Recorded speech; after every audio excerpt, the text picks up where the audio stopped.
Thanks for watching News Channel 8, recognized by the Associated Press as Oregon's best newscast. News Channel 8, where the news comes first. The memorial service for the family of those lost when Egypt Air Flight 990 went down. For investigators combing the wreckage, continuing frustration. Now a bigger ship is joining the search. It enables us to continue the recovery effort in more difficult conditions. In Israel, another terrorist attack aimed at disrupting the Middle East peace process. And the workplace as a battleground in America's war on drugs. Zero tolerance and testing on the job. We're not interested in what you did on the weekend or what you did last night. We're interested in how you present yourself at work. From NBC News World Headquarters in New York, this is NBC Nightly News, reported by John Siegenthaler. Good evening, everyone. This was an especially painful day for the families of the 217 killed in the crash of Egypt Air Flight 990. A somber service to remember the victims was held today on the Rhode Island coast. Investigators still don't have the answer to the cause of the crash, with the search for the all-important black boxes suspended until at least tomorrow. NBC's Jim Avila is in Newport tonight. Battered by high seas, frustrated by elusive black boxes that can be heard but not seen, the crew of the USS Grapple sailed into port late today to rest and get help in the so far unsuccessful recovery effort. This is clearly, in terms of the ones that we have accomplished, is one of the most difficult. The Navy's Deepwater drone, a remote-control submarine deployed for 10 hours yesterday in a constant battle with gale-force winds and 10-foot seas. But it could not reach the pinging voice and flight data recorders so crucial to the accident investigation. We're going to have to try again to see if we can't maneuver through that wreckage by the remote-operated vehicle arms removing pieces of the wreckage. Today, for the first time, the Navy revealed what it can see through the drone's remote cameras and what it's up against in the search. 2 debris fields, at least 250 feet below the surface, about 1,000 feet apart. The downed jet is now in small pieces, the debris piles 2 to 6 feet high. The probe is digging through the wreckage piece by piece, trying to get to the recorders, but is hampered by poor visibility. Each time a piece of debris is moved, silt kicks up from the ocean floor. The pieces are, I would not describe having seen any large pieces. The NTSB says 9 ships are now helping with the recovery, backed by 4 helicopters and 1,000 people. This is the newest, the Carolyn Chuest, with its more powerful drone, the Magnum ROV. It can operate in heavier weather and is set to sail tonight to begin combing the bottom tomorrow. It enables us to continue the recovery effort in more difficult conditions, as well as it doubles the capability, the number of remote-operated vehicles that we will have on operation. Still, a week has passed, and the NTSB has little to tell the families about what happened aboard Flight 990, except that the plane is in small pieces, and the chances of recovering the bodies of their loved ones are slim. So tonight, many of the victims' relatives are leaving, saying their goodbyes in a rocky point at the edge of Rhode Island Sound. A formal memorial, flowers thrown to the sea, and helicoptered over the Atlantic to be dropped over the crash site, a final resting place for the victims aboard Flight 990. Jim Avila, NBC News, Newport, Rhode Island. Now to the Middle East and the latest round of violence there. On the eve of more peace talks in a city about 20 miles from Tel Aviv, a pipe bomb attack has left 33 people injured. NBC's Tom Aspel reports. Panic in the main street of coastal Netanya this morning after 3 pipe bombs exploded simultaneously. Another bomb was defused before it could go off. For angry Israelis, the timing of the attack was no accident. It was an attempt to derail tomorrow's talks aimed at reaching a final peace agreement between Palestinians and Israelis. Israel's Prime Minister Ehud Barak said it would not undermine Israeli self-confidence on the eve of tough negotiations. We are tough and experienced people, and no one will be able to shake us. Barak's government is already under pressure to resolve another tough issue in the peace process, Jewish settlements on the West Bank. 4 outposts are to be dismantled later this week, but at least one is determined to resist evacuation by Israeli troops. For many settlers, today's bombing in Netanya is proof that Palestinians cannot be trusted. Prime Minister Ehud Barak has to finally understand that the partner that he's signing with is not a peace partner, but a partner that wants us to rest in peace. The closer Israelis and Palestinians get to signing a formal peace treaty, the more they warn of extremists on both sides determined to prevent it. It may be one reason why Yasser Arafat and Ehud Barak called the process the peace of the brave. Tom Aspel, NBC News, Tel Aviv. When NBC Nightly News continues, the budget peace talks on Capitol Hill today. Compromises in the air. And later, the pre-employment test that is derailing careers.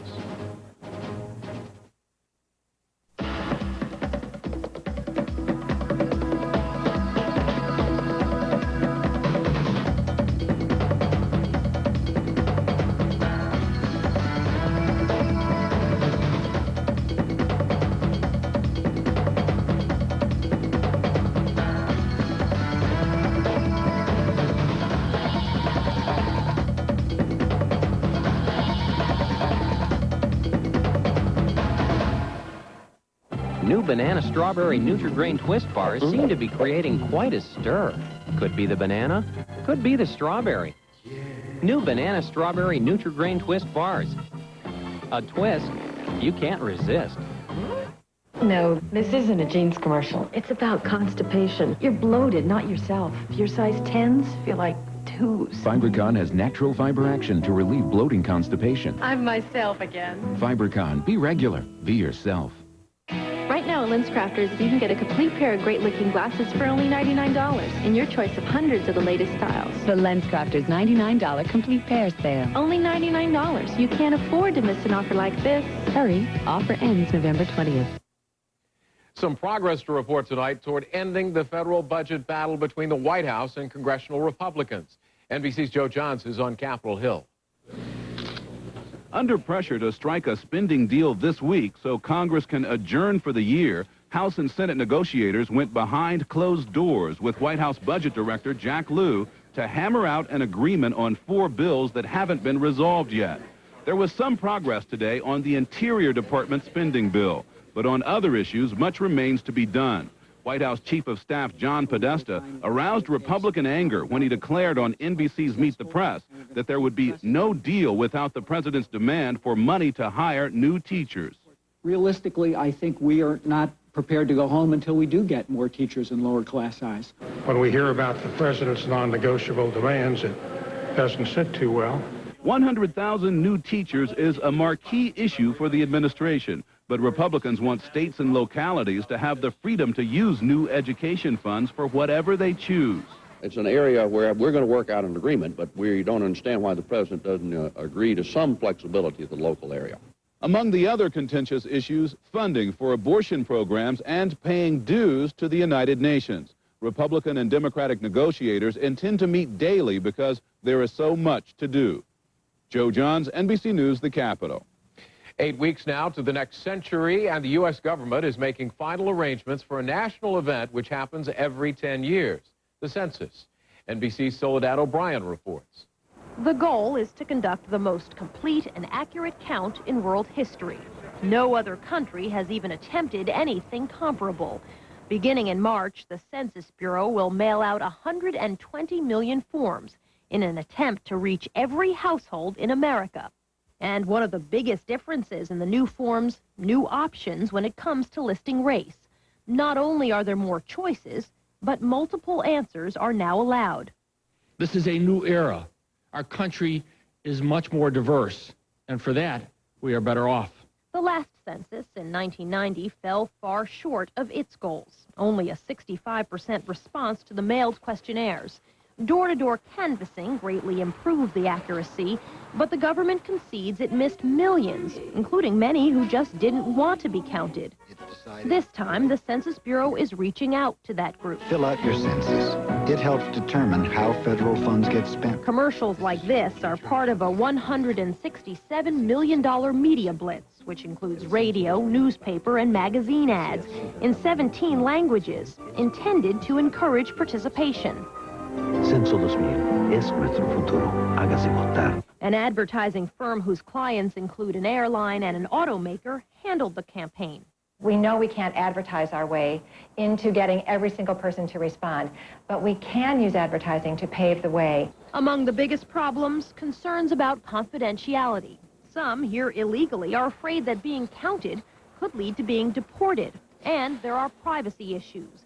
The long form, which goes to 1 in 6 households, includes more personal questions about employment, income, and housing expenses. The Census Bureau insists the personal information people provide is confidential and that disclosing sensitive data to others violates federal law. That same law requires the public to cooperate with census takers. But the hope is that participation will be seen as a civic duty, and that attitude would ensure much greater success. Soledad O'Brien, NBC News, New York. At a church in a suburb of Orlando, Florida today, the concrete roof covering a walkway collapsed without warning. 23 people standing under it were injured, 6 seriously. When NBC Nightly News continues, requiring employees to just say no. Think Zig. With Katera's quick, responsive handling, it'll impress you left and right. Nothing smart.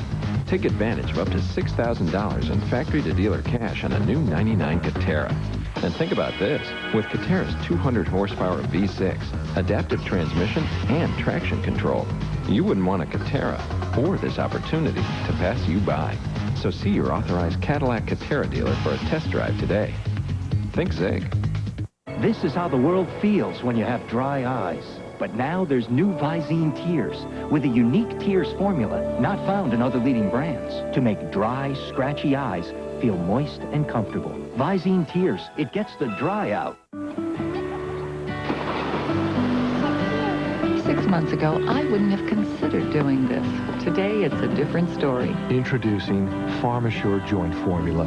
Scientifically formulated with ingredients that help rebuild and renew existing knee and hip cartilage. 99, 100. Phew, we made it. Grandma, where's Bunny? Oh, you're kidding. PharmaSure, inspired by life, created by science. Only at GNC, Rite Aid, and Drugstore.com. Quaker oatmeal is like a lifeguard. It's always there for you. And after we ate it for 30 days, it helped lower our cholesterol 23 points. So you could say it's a real lifesaver. And it sure is yummy. Quaker oatmeal warms you heart and soul. To find the perfect gift for the coffee lover in your life, at Gifts.com, we test all kinds of gift ideas. Good gift. Great gift. Great gift. You buy it? I buy it. I'd give it. You'd give it? I'd give it. Not very good.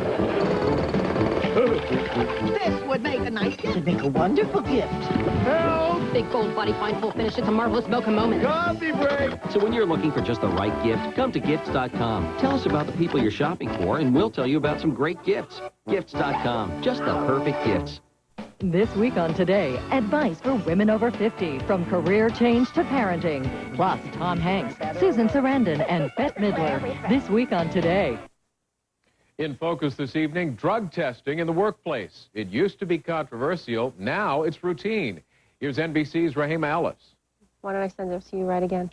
Debbie Clinton was hired 6 months ago at the pharmaceutical company Pfizer. But to get the job, even with no history of drug use, she first had to pass a drug test. It was not surprising. It wasn't a concern of mine. So it seemed natural, and I did not have a problem with it. More than a decade after workplace drug testing was introduced amid controversy and legal challenge, it has now become the natural order of things in corporate America. Nearly 77% of the nation's major companies require pre-employment drug testing. That's up 200% in 10 years. The government says there's reason for this vigilance. In a recent study that looked at people who used drugs at least once in the preceding 30 days, the Department of Health and Human Services found 70% of illegal drug users are also full-time workers. That's 6.3 million people, nearly 8% of the workforce.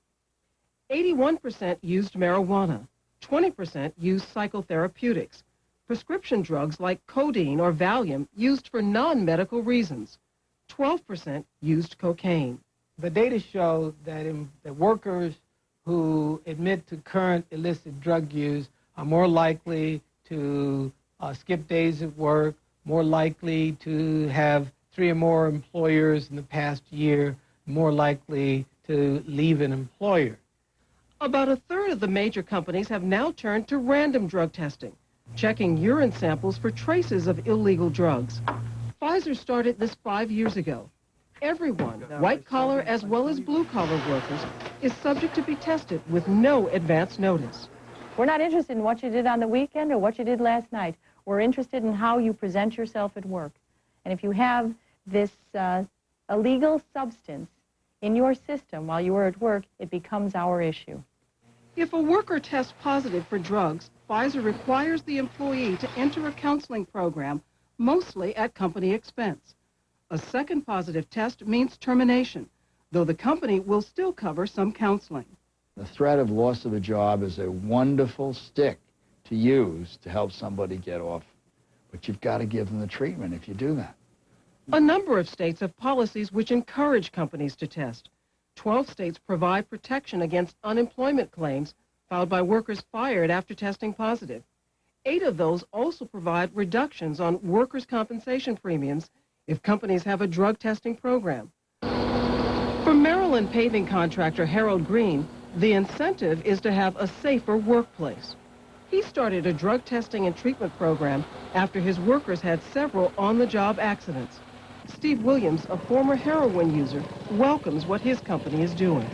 Drug testing does deter me from using drugs. For one thing, I don't want to lose my job, I don't want to lose my son, and I don't want to lose my life. What benefits his employees, the owner says, also benefits the bottom line. We were able to literally cut our insurance premiums in half, $125,000 to $150,000. That's just hard dollars on our insurance premiums. But drug testing still has its critics. The American Civil Liberties Union is concerned about invasion of privacy, and it argues urine tests are pointless. You simply cannot tell if they're stoned on the job or whether they had a couple of joints in their own home over the weekend. Drug testing simply can't make those distinctions, and that's why it's so useless. New methods are being developed that can determine whether someone is impaired when they actually take the test. A way to check for drug abuse on the job. This system is called FIT. FIT measures current fitness for duty by tracking involuntary eye reflexes. So far, that development is attracting little interest. What companies are doing is trying to guarantee a drug-free workplace by making it too risky for their employees to do drugs at all. Rahima Ellis, NBC News, New York. When we continue, how the old East Germany has changed since the wall came tumbling down. So what's on for today? Boss wants you, me, and Charlie to take the new Silverado and move them bales. Is that Charlie? Chevy Silverado has the most powerful V8 of any 4x4 pickup. Then we gotta water the herd. 300 horses make it more powerful. If there's any daylight left, we'll take Norm up to see the ladies. More powerful than Ford and Dodge. That's why it's the truck. Silverado from Chevy. Well, guess that's enough for today. Choosing a cranberry juice is confusing. Premium cocktail, 27% juice, corn syrup. Avoid the confusion. Trust Northland to always be 100% juice. Northland is pure genius. Northland, always 100% juice. Oh, I should have used Preparation H. Cool it fast. Introducing Preparation H Cooling Gel. Cools on contact for fast relief. New Preparation H Cooling Gel cools on contact. Every kid knows, if you want to make the big leagues, you better eat your Wheaties. And every dad should know, whole grain Wheaties may help prevent cancer. Numerous studies confirm a low-fat diet rich in whole grain foods like Wheaties may reduce the risk of certain cancers. So when he does make the big leagues, you'll be in the front row. 100% whole grain Wheaties and new Wheaties Raisin Bran, champions in the fight against cancer.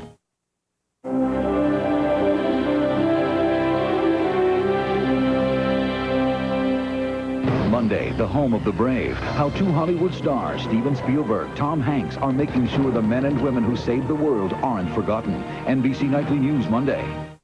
The countdown to 2000 in Pioneer Courthouse Square has begun. Gresham police need your help in finding some home invaders. Personal information about thousands of sex offenders in Oregon is on the line today. Rescue Monday night carried out by a Hillsborough. Oregon Ducks head for Pasadena tomorrow. They take on We've had a UCLA. choppy start to trading this morning. Let's get the latest numbers now. Working deep inside the engine room all night. Southbound running 11-12 minutes from the Sunset down to Y5 at this point. Tell traffic and weather together every 10 minutes on the 8s at 8, 18, 28. News Talk 750 KXL, the voice of Portland. The fall of the Berlin Wall 10 years ago was supposed to usher in an age of prosperity in the new reunited Germany.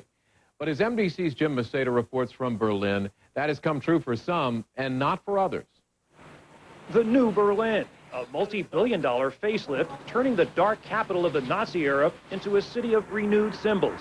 The Reichstag, Germany's old parliament, captured by Soviet troops in 1945, today transformed, transparent, modern. An image German leaders want to project 10 years after the fall of another historic symbol, the Berlin Wall, and along with it, communism. The fall of the wall was a symbol for a European revolution, not just a German event. Bernd Munch remembers the joy. Only weeks before, he had managed to swim to freedom via Hungary, among a few thousand lucky refugees already in the West as the wall fell. Today, Bernd is back in what was East Germany, a successful food wholesaler, a $300,000 turnover per month. All of my expectations back then have been fulfilled. Life has improved so much now. But not for everyone. In the East, 20% unemployment, despite $1.5 trillion pumped into the infrastructure. Almost all Berliners from both East and West are glad that the wall, which was right here, is gone. But according to a recent public opinion poll, many Easterners still feel that life in many respects was much better in the old communist days. Gerhard Kompisch used to have plenty of orders and workers in his East Berlin machine shop. But capitalism's high rents and tough competition have squeezed him. He and his son Jens nearly bankrupt. We think the German worker is getting a raw deal. That's why we vote for extremist parties. It's a protest vote. Anger about all the risks of a free market so different from the cradle-to-grave security East Germans had known. Today, both communist and neo-Nazi parties on the rise.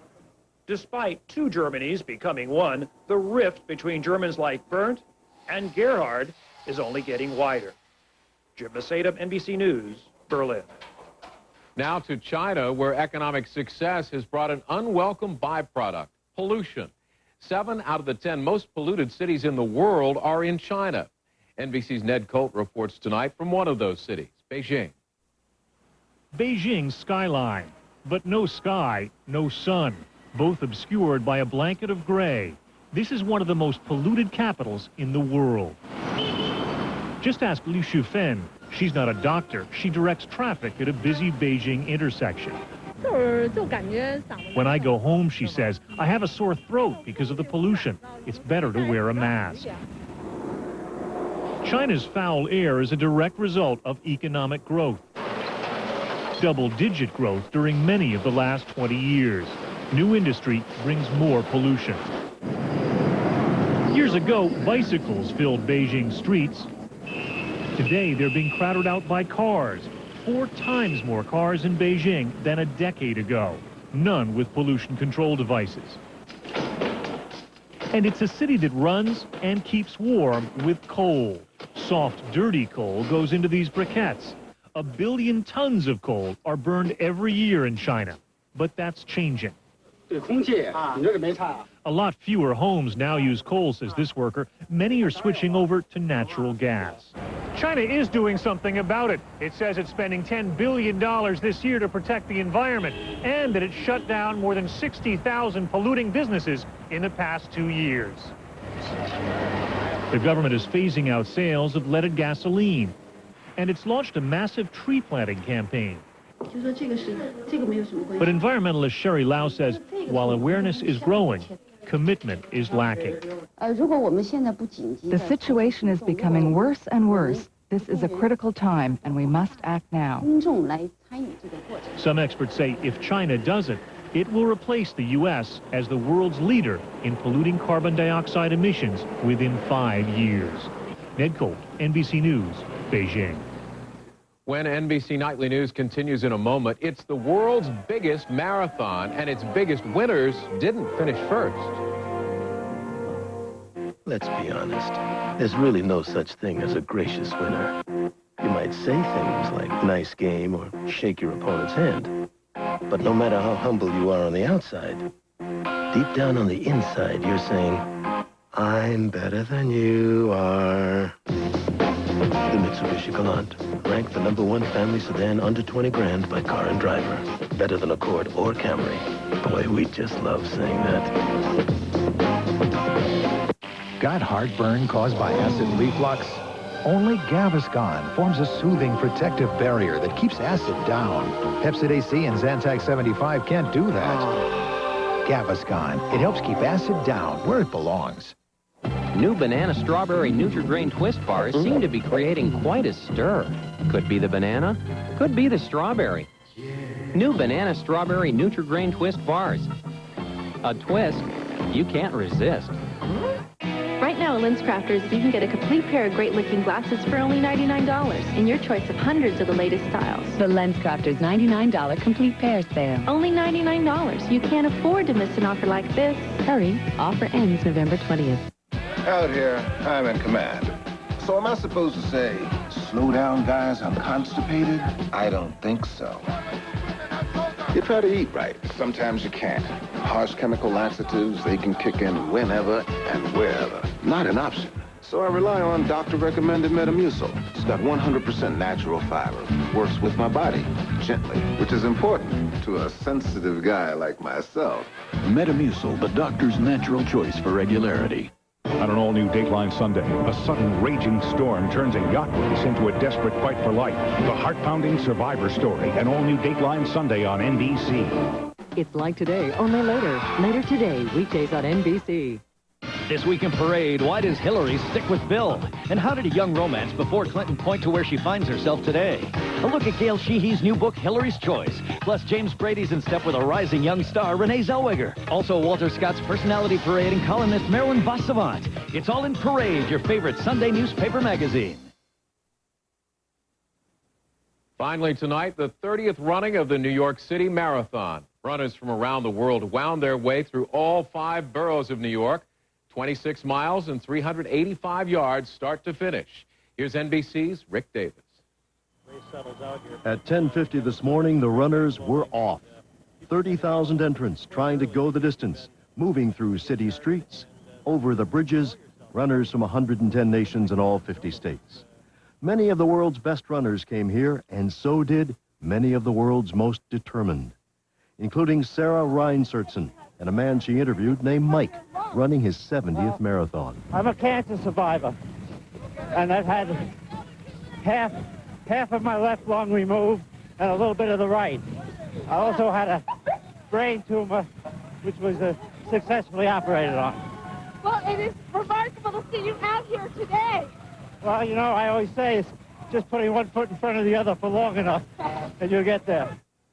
One of the faces in the crowd was Kettle Moe. This was Kettle Moe a few years ago, before a double lung transplant countered the ravages of cystic fibrosis. And I had decided that if I should die in this race.